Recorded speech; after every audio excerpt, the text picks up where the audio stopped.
Chào cô, ta hôm nay tập ngày để bài tập ngày 3 tháng 5 năm 2025 bài ghi hình.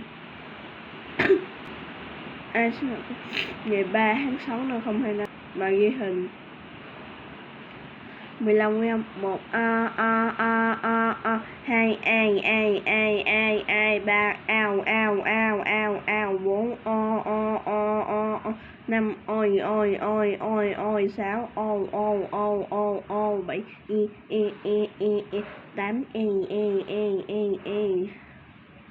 9 10 1 2